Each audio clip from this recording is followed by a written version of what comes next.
Učiteljica je vaša školska mama. Ona se brine kao i mama kod kuće o vašem zdravlju, čistoći, vladanju i uči o svemu onom što želite znati. Svake 4 godine ona dobija po 30 nove dece, a jedan joj ni to nije mnogo jer su joj deca draga kao da ih je ona rodila.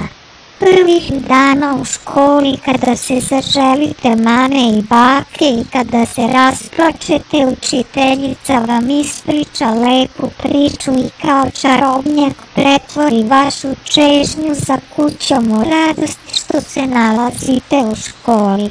Učiteljica vam odgoneta zagonetke koje ne možete sami, zašto padaju sneg i kiša, od čega su napravljeni oblaci, koliko ima na nebu zvezda, zašto je sunce vrelo i mesec hladan, ko crta dugu i otkud bojice, ko je izmislio školu i poizmišljao reči i zašto one moraju da se pišu i štampaju.